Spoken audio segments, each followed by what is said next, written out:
Hello students, welcome to my next lecture on basic concepts of macroeconomics. First of all, we see the definitions and meaning of macroeconomics. Macroeconomics. Macro means large or aggregate of total. Macroeconomics is the study of aggregates covering the entire economy like total employment, national income, national output, total investment, total savings, total consumption, aggregate supply, aggregate demand, general price level, etc. That means macroeconomics is the study of aggregates. It studies the economy as a whole. It studies the forest, not a single tree. The definition given by Kenneth Boulding.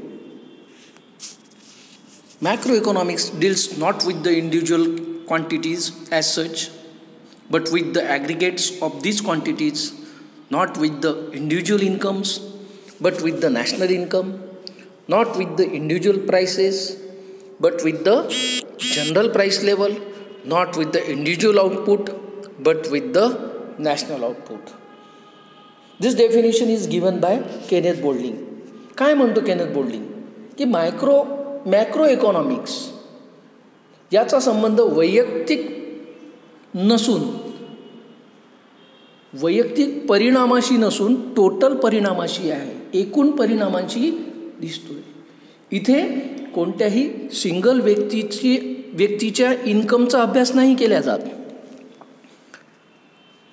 इथे वैयक्तिक उत्पन्नाचा अभ्यास नाही करत, आपण national इन्कमचा अभ्यास करतोय. एकूण राष्ट्रीय उत्पन्नाचा अभ्यास आपण याच्या अंतर्गत करतोय. So this definition is given by Kenneth Boulding. Now we proceed towards the basic concept of macroeconomics. Now this chart shows the various concepts of macroeconomics. The first one is national income, the second one is saving, third one is investment, the fourth one is trade cycle, thereafter economic growth, economic development. These are the concepts of macroeconomics. Now we proceed one by one towards the concepts of macroeconomics. The first one is national income. National income reveals the total economic performance of a nation. It is referred to as the total income of a country. The national income is the aggregate monetary value of all the final goods and services produced in a country during a year. All the goods and services produced during a year, the monetary value of all the goods and services. This is known as national income. Now the definition given by the National Income Committee. A national estimate measures the volume of commodities and services turned out during a given period counted without duplication. Duplication न करता. काय म्हटलंय राष्ट्रीय उत्पन्न म्हणजे काय, national income म्हणजे काय? एखाद्या विशिष्ट कालखंडात, एखाद्या विशिष्ट कालमर्यादेत उत्पादित करण्यात आलेल्या वस्तू आणि सेवांची दुहेरी गणना टाळून केलेली मापन होय.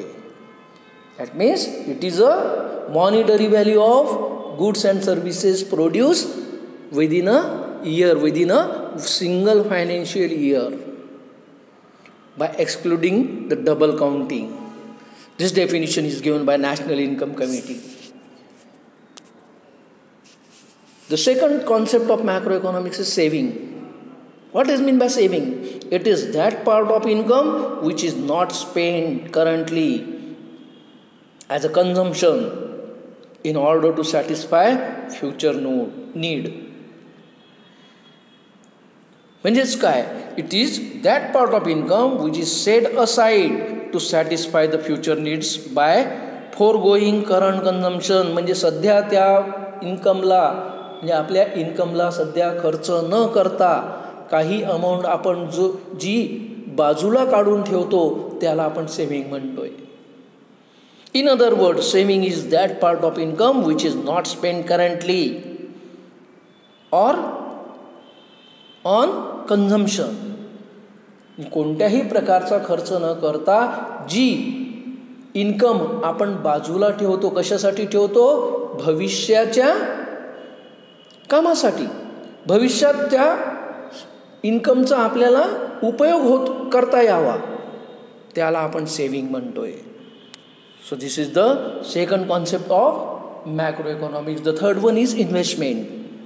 It refers to creation of capital assets through mobilization of savings.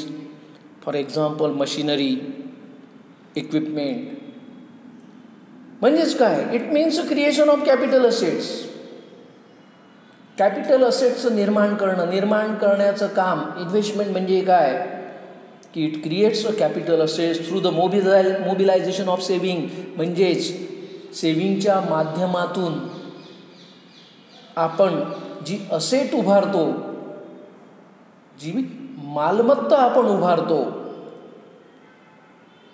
जशी investment in machinery, investment in equipment, investment in building, अशा प्रकारची जी इन्व्हेस्टमेंट आहे, अशा प्रकारची जी सेव्हिंगच्या माध्यमातून उभारलेली जी कॅपिटल असेट आहे त्याला आपण सेव्हिंग म्हणतो, इन्व्हेस्टमेंट म्हणतो. So this is the another concept of macroeconomics. Thereafter, trade cycles. Trade cycles are fluctuation in business. They are ups and downs in the overall economic activities. Ups and downs means fluctuation caused by the inflation and depression respectively. आपण पुष्कळदा पाहतो की मार्केटमध्ये पुष्कळदा आपल्याला काय दिसतं, म्हणजे आपल्या भारतात वेगवेगळ्या प्रकारचे फेस्टिवल्स येतात. फेस्टिवलच्या पिरियडमध्ये तुम्हाला मार्केटमध्ये पूर्ण रौनक दिसते. त्यावेळेस चांगला काळ असतो मार्केटचा. आणि मग त्याच्यानंतर काही दिवसांनी सगळे फेस्टिवल्स वगैरे सगळे झाले, त्याच्यानंतर मग प्रत्येक दुकानाच्या समोर तुम्हाला एक बोर्ड दिसेल, up to 40% discount, up to 20% discount. त्यावेळेस जी सायकल चालते, जी बिझनेस सायकल चालते, त्यालाच आपण ट्रेड सायकल म्हणतो. त्यावेळेस तो डिप्रेशनचा कालावधी असतो. तर याला आपण ट्रेड सायकल म्हणतोय, की जी इन्फ्लेशन आणि डिप्रेशनमुळे आपल्याला मार्केटमध्ये दिसून येते. म्हणजेच काय? तर fluctuation in business due to the inflation and depletion in the economy are called as trade cycle. मार्केटमध्ये पुष्कळदा बूम दिसून येतं, कधी कधी एकदम मार्केट पूर्णपणे डाऊन झालेलं दिसतोय. आपण पाहतोय की मार्केटमध्ये ज्यावेळेस कोणीच काही परचेस करत नाही, आपल्या इकडे काही फेस्टिवल्स आले, नवीन काही माल येताना मार्केटमध्ये दिसतोय. कोणत्या पिरियडमध्ये दिसतो? During the period of festival, ज्यालाच आपण बिझनेस सायकल किंवा ट्रेड सायकल म्हणतो. This is the another concept. आता इन्फ्लेशन म्हणजे काय? Inflation is a continuous rise in general price level. दिवसेंदिवस आपण पाहतोय की जी प्राईस लेवल आहे ती दिवसेंदिवस वाढत आहे. फॉर एक्झाम्पल, जर 1970 किंवा 1960च्या कालावधीत जर आपण पाहू तर त्यावेळेस सोन्याचा रेट काय होता? फक्त $160 $160 पर 10 ग्राम एका तोळ्याला. आज आपण जवळपास 55,000-58,000 रुपये प्रति 10 ग्राम. म्हणजे काय होऊन राहिलेलं आहे? किंमत वाढली आहे का? नाही, प्राईस लेवल हळूहळू वाढत आहे. म्हणजे त्या काळातले जर आम्ही 10,000 धरले तर सध्याच्या काळातले ते 10 लाख होतात. या प्रमाणात आपल्याला दिसतो. आणि यालाच म्हणतो आपण inflation is a continuous rise in the general price level. Inflation is a continuous rise in general price level. And depression म्हणजे काय? तर depression is a continuous fall in overall prices and lowering down of economic activity in general. तर depression म्हणजे काय? की overall जो fall होतो is a continuous fall in overall prices. किमतीमध्ये पडझड सुरू होऊन जाते आणि सगळ्याच प्रकारच्या ज्या कमोडिटीज आहेत, सगळ्याच प्रकारच्या ज्या वस्तू आहेत, गुड्स अँड सर्व्हिसेस आहेत, याच्या किमती आपल्याला हळूहळू खाली जाताना दिसतात. याला आपण डिप्रेशन म्हणतोय. This is the another concept of macro economics. त्याच्यानंतर पुढे येऊ आपण इकॉनॉमिक ग्रोथ.